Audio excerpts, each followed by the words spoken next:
Are you looking to buy construction equipment heading into a recession? The majority of my top clients are doing that right now, and they're doing that to separate themselves and to grow while other people contract and go out of business. Now, I have been helping small business owners with financing for the past 15 years, and I can tell you I've helped thousands of people get millions. So in this video, what I'm gonna do is I'm gonna give you all the tips you need and the tricks that you need to get the best equipment financing terms possible so you can buy the construction equipment that you need seamlessly, painlessly, and the easiest transaction you'll ever do. If you choose us, I'm sure that I will be able to guide you and help you a bunch of different ways. And if not, I hope you enjoyed this video and we can go through everything that you need to know to get into the best financing program possible and to make it as easy and seamless as it can be.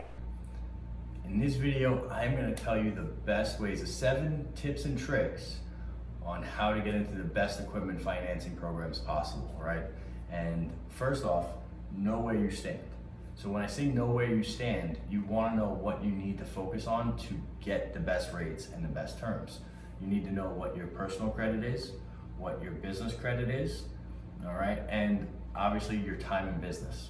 All right, those are the 3 main factors that you need to focus on when you're purchasing equipment and getting it financed. All right, the other factor is if it's over $200,000, then you have to worry about your financials and your tax returns because they are going to look at profit margins and your ability to service the debt. All right, the next thing, have everything ready. What do I mean by that? Well, typically, if it's under $100,000, you have really good credit, we just really need an app and a couple banks and the invoice.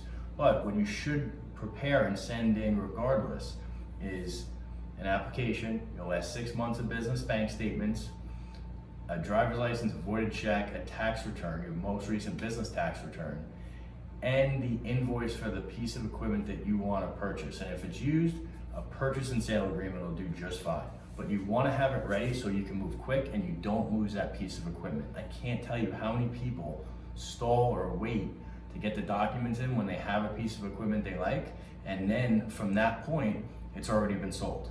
All right, next, shop for the right invoice, okay? Do your due diligence on the piece of equipment you're getting, okay? And figure out where you wanna go, because right now, a lot of vendors that are selling equipment, some of them, you have to wait, 4 weeks. I've even had one client that had to wait 6 months for the equipment to be made and delivered. So my point being, see what they have in stock, okay? See what's gonna make the biggest impact for your business, and then get that invoice right away. Next, pick out the right piece of equipment, all right? Do your research on the equipment, all right? It's always easier to finance newer pieces of equipment or brand new pieces of equipment than it is used. We can do both, and then if it's used, you're gonna need a purchase and sale agreement with the make, model, miles, VIN number, condition, all of those items. All right, so the biggest thing, pick the right piece of equipment and understand how it's gonna help your business. All right, get a model that isn't going to break down, that has great reviews. All right, next, build comparable debt. This is a big one. I can't tell you how many clients I've helped after they ran into this issue. So what comparable debt is showing that you have like or similar equipment that you financed in the past. That'll be on your business credit report. Sometimes it goes on your personal credit report, but that's because the equipment was bought the wrong way or financed the wrong way. So comparable debt is just you buying a piece of equipment and having it financed. Here's why that's important, because as you build comparable debt, you are showing the underwriters that you can afford the payment and that you are willing to pay it back, which will get you approved for a higher dollar amount and a better rate. All right, I had a client one time, I'll just tell you a quick story. I had a client one time who had good credit and she had a great business. And she came in and she wanted to finance $2.1 million of trucks and trailers. The challenge was she had no comparable debt, meaning she didn't finance any of the trucks that she had, and most of them were the owner operators. So that created one challenge, and the other challenge was she had a divorce in the past, so even though she had a good credit score, the divorce credit didn't fall off yet. So that created a challenging situation to get the financing done. So it's always better to have a lot of comparable debt. So even if it's a small piece of equipment like 10,000 or 15,000 or 25,000, still have that finance. Plus, cash is always king. All right. Next, understand your numbers. Understand exactly what this piece of equipment is going to do for you. How much revenue is it going to bring in? How much profit is it going to bring in? All right. What the payment's going to be versus the additional revenue that's coming into your business. If you understand those numbers, it's very easy to explain to an underwriter why we should get that approved and why we should get you the best rate. All right, I've been doing this 14 years, I'm telling you. I know a thing or two about this, so please pay attention. And also, before we wrap up here, please make sure to leave a comment and subscribe to the channel. All right, leave a comment and I will send you out a free gift once you comment.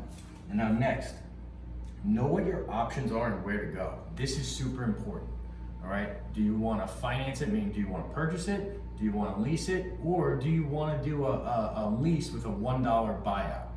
All right, now, if you're purchasing it, it's just a straight purchase and you're paying a monthly payment.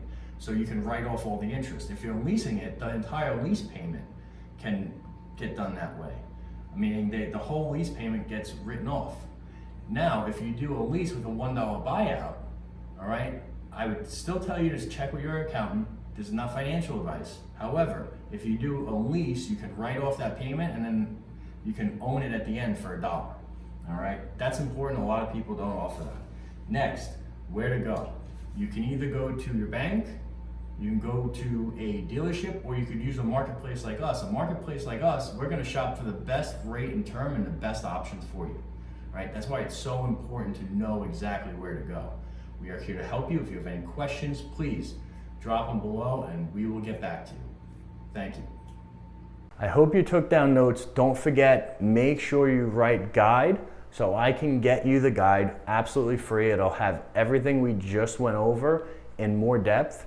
And if you need our help, just type I'm ready to get the financing today, or I'm ready, and we will reach out to you and personally help you get the equipment that you need to grow your business as seamlessly and painlessly as possible. And we will make sure that we get you into the best terms you possibly qualify for.